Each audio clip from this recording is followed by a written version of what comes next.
الطلبة والطالبات، مرحبا بكم في الندوة الثانية من المنتدى الوطني لأحباء المستقبل. سأسرد عليكم برنامج هذه الأمسية وهذه الصبحية.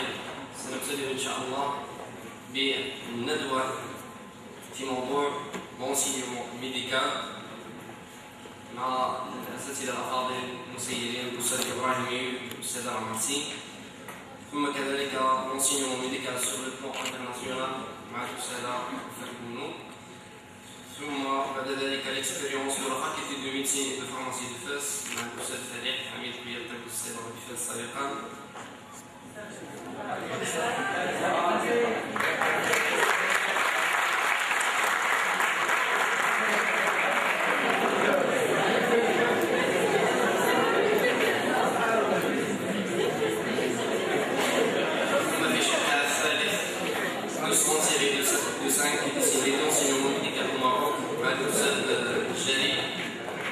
وسأترك الكلمة إن شاء الله لأساتذة الأفاضل المسيري هذه الندوة فليتفضلوا مشكورين.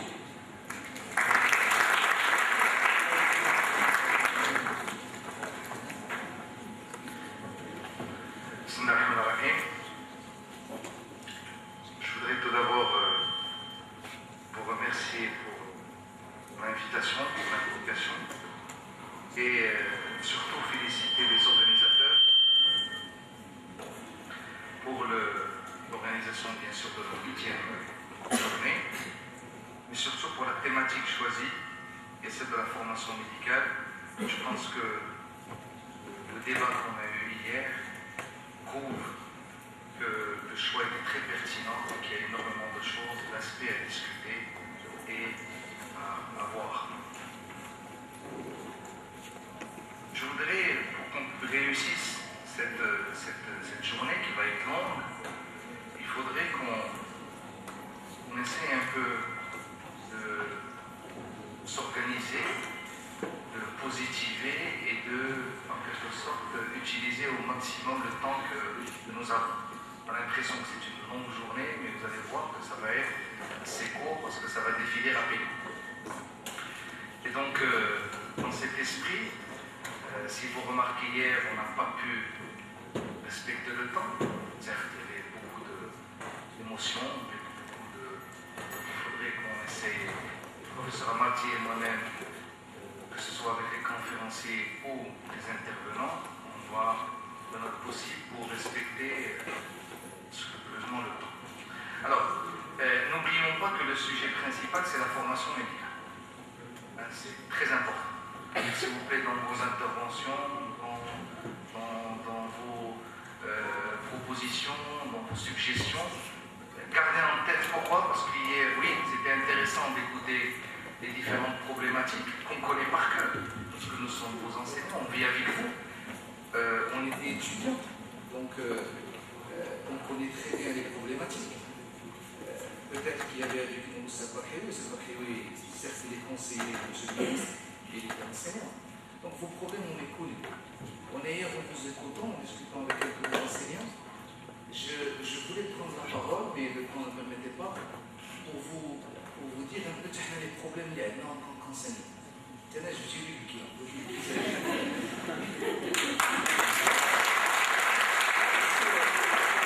c'est important, parce que c'est bien de vous écouter. C'est pour ça que peut-être l'intitulé, vous êtes maître de la situation, mais moi, peut-être que ça aurait été, au lieu de la formation médicale, ça aurait été la médecine universitaire. Et là, voir un peu sur tous ces aspects. Parce qu'on ne peut pas parler de la formation médicale sans parler des acteurs principaux de cette formation qui sont les enseignants. Parce que les génétiques, quels sont nos soucis, nos problèmes, pourquoi on est là, hein, on est là pour vous. Je pense que vous le savez, sinon ce n'est pas là. Venir un samedi et vous enseigner et avoir le salaire qu'on a, les médailles, je veux dire le calcul par jour, ça vous permet d'avoir un chewing-gum. Et je me suis dit, mais peut-être que nous on est pire, parce qu'avec l'âge, avec ce qu'on a étudié, avec ce qu'on a, un an par jour en tant que chef de service, j'ai 1250 dirhams, donc j'ai de quoi acheter un panini par jour. Et je suis chef de service.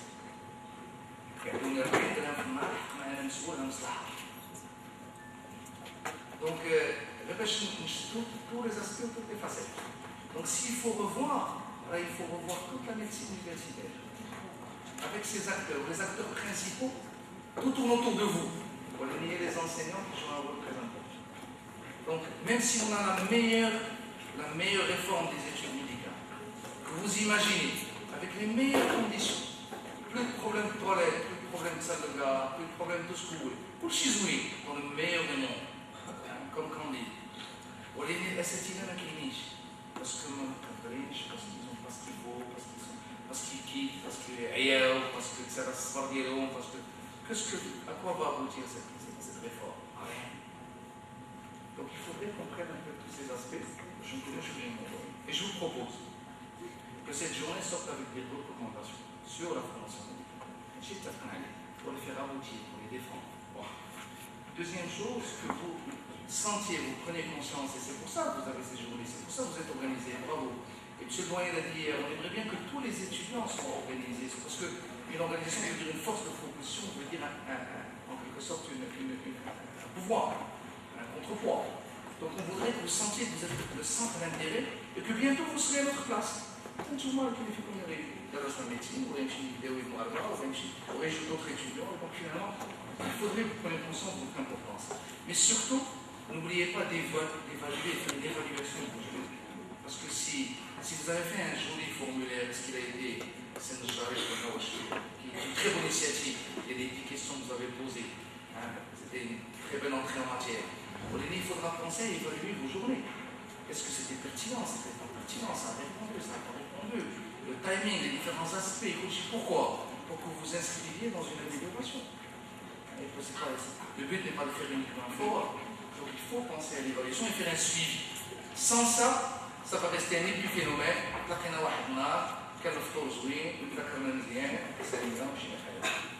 c'est un peu, je voulais expliquer ça en introduction. Et bien sûr, ce n'est qu'une entrée en matière pour le programme de ce matin.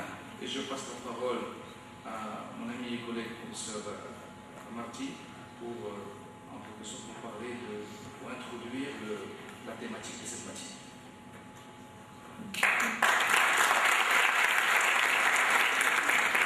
Merci professeur Ibrahimi. À mon tour, je remercie les organisateurs de ce forum de m'avoir invité à modérer cette journée, à participer en tant qu'enseignant de la faculté de médecine de Fès à cette réflexion sur la formation médicale, sur la réforme qui est en cours d'élaboration des études médicales.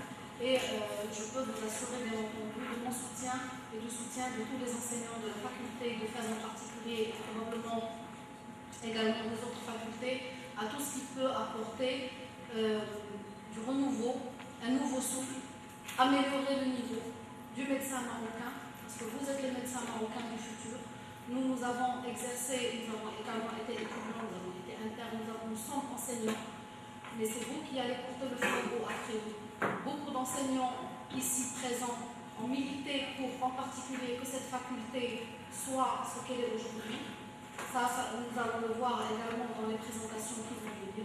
D'autres enseignants qui nous ont précédés et d'autres qui vont venir après nous ont également milité pour que d'autres facultés, les autres facultés déjà, celles où nous avons nous-mêmes été formés et celles qui vont venir par la suite, puissent délivrer un enseignement de qualité aux futurs médecins. J'espère vraiment que les nouvelles générations, comme vous le montrez également au sein de votre organisation, pourront continuer ces efforts, pourront œuvrer pour l'amélioration de la qualité de la médecine en général au Maroc, parce que c'est un secteur qui est hautement social, mais aussi hautement universitaire, hautement impliqué dans la recherche. Et ça, là aussi, il ne faut pas l'oublier au dépend de tout ce qui est uniquement social. Voilà, donc c'était ce que je voulais vous dire comme introduction. Le programme de cette matinée sera très riche, il nous permettra d'avoir un aperçu sur ce qui se passe un peu dans le monde à travers la présentation de Madame le professeur Bono sur l'enseignement médical sur le plan international. Et ensuite, nous allons avoir une idée sur les expériences de l'enseignement concernant l'enseignement de la médecine au Maroc à travers l'expérience de la faculté de médecine et de pharmacie de Fès, qui sera présentée par le professeur Fadel, notre doyen, et à travers la présentation de M. le professeur Njali concernant les leçons tirées de 5 décennies d'enseignement médical au Maroc, avec tous les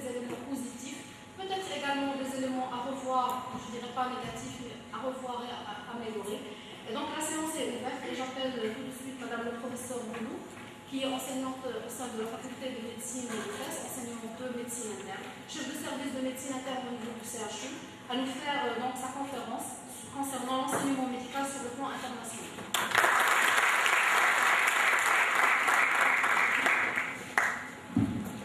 Merci Madame la Présidente.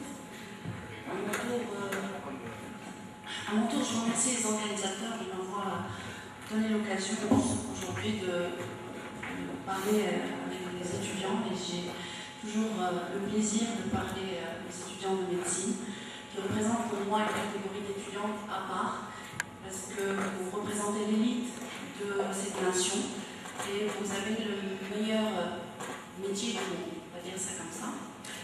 Mon propos aujourd'hui est de parler des études de médecine en international et pour voir un petit peu ce qui se passe ailleurs. Ce n'est pas une comparaison par rapport à ce qui se passe chez nous. Déjà, par rapport à la méthodologie de recherche, elle était très difficile et pas très fructueuse. Quand on fait une recherche comme ça, qu'est-ce qui se passe en international? On tombe sur des forums de discussion, et là je suis tombée sur plein de forums, et je sais ce que disent les étudiants au Maroc, les étudiants aux États-Unis, au Canada ou ailleurs. Par la suite, je me suis dit, puisque vous focalisez beaucoup sur études anglophones, études francophones, pourquoi ne pas passer par ce type d'études? Et donc j'ai axé ma recherche sur les pays francophones qu'on a l'habitude de côtoyer, et quelques pays anglophones, mais aussi quelques expériences voisines. Voilà ce que je voulais dire en introduction. En tout cas, le dénominateur commun de ces études, et ça se voit sur les forums de médecine, d'étudiants en médecine de par le monde, il s'agit d'études très longues. Ce sont les études les plus longues, des études supérieures. Le dénominateur commun, c'est qu'il s'agit d'une formation théorique d'abord, beaucoup plus pratique par la suite, et qui se veut de plus en plus pratique au fur et à mesure que le temps passe. Et à la fin du cursus, le dénominateur commun, c'est que le futur médecin doit être habilité à faire de plus en plus d'actes. C'est la définition d'un médecin. Il reçoit finalement le diplôme de docteur en médecine à l'issue d'une soutenance d'un travail appelé thèse pour l'obtention du diplôme de docteur en médecine, et ce travail est appelé différemment selon les pays. Par moments, c'est appelé thèse d'exercice ou thèse de doctorat. Familièrement, et ça je l'ai aussi trouvé dans les forums, et je le savais aussi, parce que l'étudiant en médecine est appelé carabin. Pourquoi carabin? C'est par rapport au nom carabin, c'est-à-dire un soldat qui porte une carabine. Et en fait, le soldat qui porte une carabine, c'est quelqu'un qui est toujours aux aguets. Et c'est vraiment l'étudiant en médecine qui est toujours aux aguets de la connaissance, de la perfection. Et donc ça fait de lui un soldat éveillé et un carabin. Si bien que toutes ces années d'études finissent par donner un bonhomme un peu différent de ce qu'on attend. Et ce qui se passe au cours de nos rêves d'étudiants, c'est qu'on s'attend à ce que le docteur soit... Je ne vais pas te filer, vous avez une souris? C'est que l'étudiant en médecine pense que le médecin de demain... Merci. Le médecin de demain va être un peu ce bonhomme avec les cheveux en l'air, brushingés, le soulier Calvin Klein, les pectoraux. Finalement, on se retrouve avec toutes ces années d'études, un petit peu comme ce bonhomme. Et vous savez, cette caricature, je l'ai trouvée un peu partout. Et ce n'est pas que l'étudiant marocain qui ressemble à celui-là, avec des cernes, avec du vomi sur la blouse, avec des sabots et des crocos au lieu de souliers hyper classe. Donc finalement, toutes ces années d'études font que ce sont des études éreintantes, essoufflantes et nécessitent beaucoup de motivation. Alors, dans les pays francophones et les pays qui nous, auxquels on a copié pas mal de façons de faire par rapport au cursus, la France est représentée, ou le cursus français est représenté sur ces diapos. Alors ça commence au niveau du bac. Une fois avoir eu le bac, S, ES ou L, on passe à un premier cycle et une année concours. Il n'y a pas de concours à l'entrée, mais c'est une année concours qui est appelée PCM1, c'est-à-dire premier cycle d'enseignement médical 1, avec à l'issue de cette année, il y a un numerus clausus qui fait que pas tout le monde peut avoir la médecine, mais ça représente un tronc commun vers les professions de santé autres que la médecine, et puis ça favorise en quelque sorte les meilleurs après une année d'études. Finalement, c'est une année concours, c'est pire qu'un concours, mais c'est une sélection qui est toujours la même pour le moment en médecine en France. Après la réussite dans cette première année, un stage d'initiation aux soins infirmiers, et puis le passage en deuxième année de premier cycle, toujours concernant ces 2 premières années, les sciences fondamentales, qui sont les sciences de base, beaucoup très théoriques comme formation. Puis on passe au deuxième cycle qui représente 4 années, le deuxième cycle 1 au deuxième cycle 4, où la formation est de plus en plus pratique et beaucoup moins théorique grâce à l'initiation au stage hospitalier. À un âge un peu tardif déjà, parce que par rapport aux autres études autres que la médecine, on a 24 ans quand on arrive à la fin du parcours, tout le monde passe l'examen national classant qui fait classer les personnes selon la note et attribuer la spécialité selon la note et le lieu d'exercice ou de spécialisation selon la note. Alors par la suite, c'est cela qui va arriver, c'est le 3e cycle, l'internat de spécialité qui va être de 4 à 5 années selon la spécialité, ou de médecine générale qui représente 3 années. Donc une formation spécialisée complémentaire pour certains, par exemple une spécialité en chirurgie générale, si on veut être chirurgien cardiaque, par exemple, il faut rajouter 12 ou 18 mois de plus. Pareil pour la médecine interne, pareil pour d'autres spécialités un peu particulières, il faut rajouter un DESC. Et par la suite, donc à l'âge de 28-29 ans, c'est la thèse d'exercice de médecine et l'inscription au conseil de l'ordre. Après, il est possible d'obtenir des cursus universitaires et donc passer des concours pour devenir chef de clinique assistant. En fait, c'est l'équivalent de professeur assistant chez nous. Par la suite, donc, selon les postes et selon le stade où on est et la recherche à laquelle on a abouti, il y a le concours national, je dis bien national, de maître de conférences à l'université. Donc vous voyez que c'est très sélectif. Il se peut que vous soyez tout votre temps passé à Montpellier, par la suite vous vous retrouvez à Nice ou ailleurs. Et à l'âge de 40 ans ou plus, c'est le concours national, également encore national, donc beaucoup de mouvements nécessaires et beaucoup de motivation pour poursuivre cette carrière de professeur des universités. Alors, par rapport au stage hospitalier, il y a d'abord des stages d'initiation aux soins dits infirmiers, donc à la fin, au début du 2e cycle. Et les stages, c'est un stage d'initiation en fonction hospitalière qui est obligatoire, mais non rémunéré jusque-là. Par la suite, l'étudiant en médecine est rémunéré à mi-temps. Il travaille à mi-temps de manière obligatoire le matin avec ses cours l'après-midi. Il est rémunéré quelque chose comme 100 € le mois, hors charge bien sûr. Et par la suite, l'interne de spécialité intervient, ou le résident en médecine générale intervient à temps complet. Après, il y a la formule faisant fonction d'interne sur des postes internes vacants, ou c'est appelé poste FFI. Auparavant, c'était les étudiants étrangers, nous en l'occurrence. Donc, j'ai entendu hier quelqu'un critiquer le LARCEP, s'il vous plaît, je ne suis pas là pour faire du génie intellectuel. Donc, j'ai entendu une étudiante hier parler de dénomination de faisant fonction d'interne qui enlève le titre d'interne.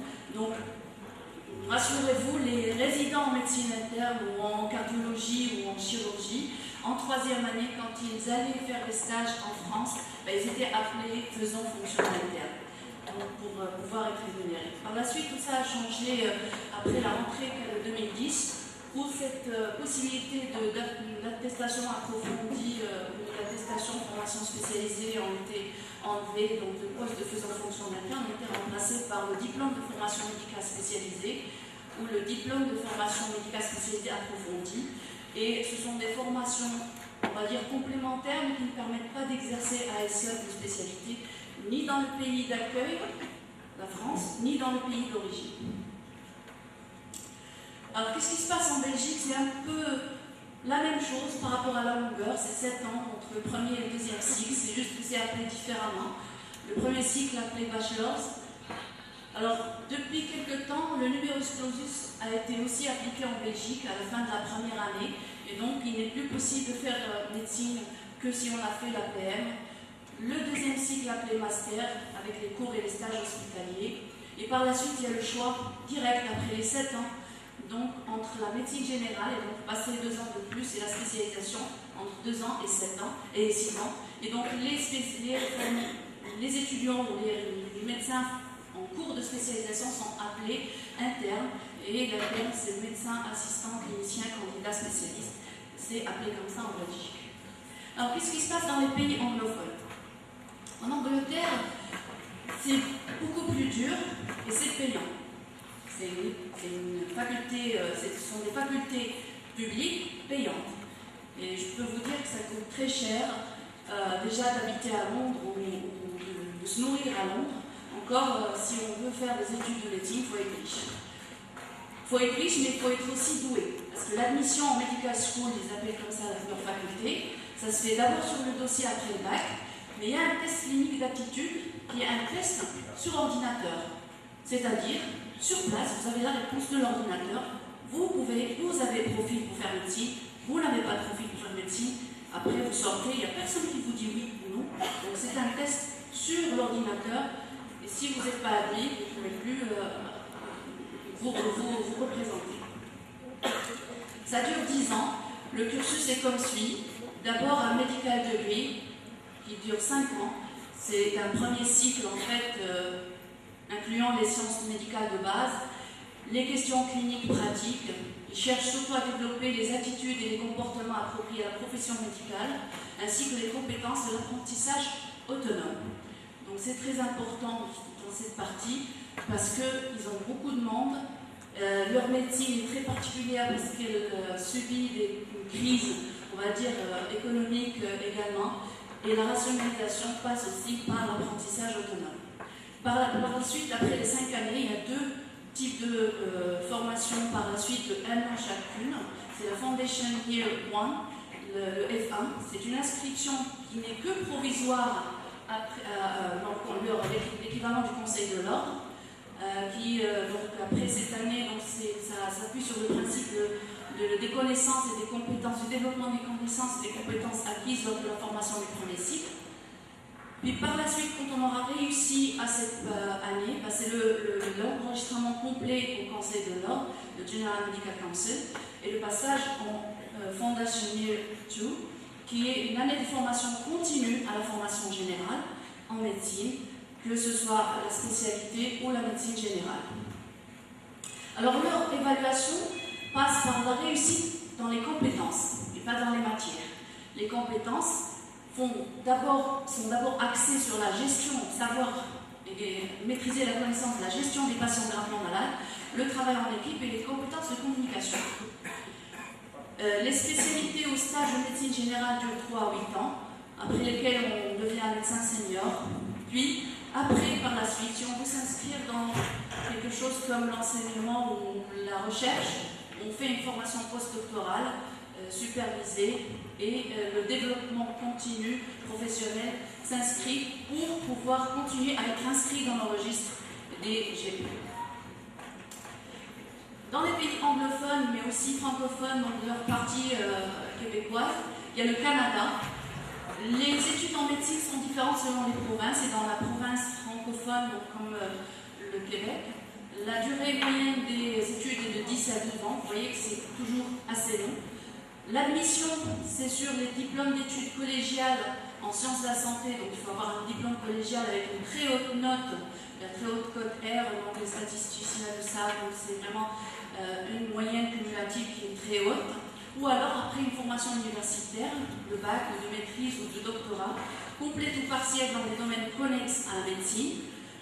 Donc c'est possible d'être médecin à partir de ces formations-là, mais à condition de subir donc, une sélection très rude, une sélection très stricte sur la qualité du dossier scolaire, et puis une entrevue, et ça c'est capital au Canada. Si vous ne passez pas le MEN, les mini-épreuves, mini-entrevues multiples. Ce sont des entrevues de 3-4 minutes. On vous met en situation dans une salle. Et ce n'est pas des situations cliniques de conduite à tenir devant un malade, ce sont des situations, des mises en situation devant une expérience, devant une gestualité, devant une façon de faire. Est-ce que vous avez l'aptitude de devenir médecin et de pouvoir continuer des études médicales longues ou pas? Et donc si on ne réussit pas cette épreuve, ben, on ne peut pas aller faire médecine. Le cursus, c'est un peu la même chose. On a 2-3 premières années pour l'enseignement théorique. Les 2 suivantes, c'est les stages. Puis le stage de résidanat, puis le stage en médecine générale. Toujours la session de filiarisation médecine générale et médecine spécialisée. Et puis, par la suite, l'obtention du diplôme de docteur en médecine, MD. Aux USA, le test d'entrée est obligatoire. C'est un peu la même chose. C'est un ordinateur qui vous interroge. Et donc qui essaie de savoir, de connaître vos compétences en 4 sections, le physical science, le verbal reasoning, le sciences biologiques et le trial section, qui est optionnel. Après, vous êtes admis en medical school et ça dure 4 ans, mais dès la 2e année, il y a des stages à l'hôpital, et après les 4 ans, il y a un examen pour vous attribuer le titre de diplôme de docteur en médecine, mais sans pouvoir exercer. Après, pour pouvoir exercer, il faut être interne ou internship. Pendant 1 ou 2 ans, vous êtes sous la direction d'un résident ou d'un médecin senior. Puis par la suite, vous acquérissez une formation complémentaire en médecine générale ou en médecine spécialisée si vous voulez devenir spécialiste. Un interne travaille en moyenne 80 heures par semaine. Alors, qu'est-ce qui se passe pour les pays voisins? Donc, en Algérie et en Tunisie, ce sont des expériences que je vais rapporter. L'admission est sur une sélection très rude des titulaires du baccalauréat, donc il n'y a pas de concours, mais il y a une sélection très rude sur les mentions bien de la série Sciences de la nature et de la vie, et donc parfois des séries maths, sciences exactes, pour certains dossiers très intéressants. La durée de 7 ans avec 3 ans d'études précliniques, 3 ans d'études cliniques, un internat de 1 an, puis par la suite un concours national de résidanat pour la spécialisation et un classement selon la moyenne obtenue et une répartition sur les postes disponibles au niveau national, donc 4 à 5 ans, 6 ans pour la médecine interne, 7 ans pour la chirurgie cardiaque. À la fin, il y a un diplôme d'études médicales spécialisées. En Tunisie, là aussi, il n'y a pas de concours, mais il y a une sélection sur la moyenne générale du bac sciences maths et sciences sexe. La durée de 7 ans, 2 ans de PCM, c'est un peu calqué sur la France. 2 ans de premier cycle, 3 ans de deuxième cycle, avec des stages hospitaliers, 2 ans d'internat obligatoire.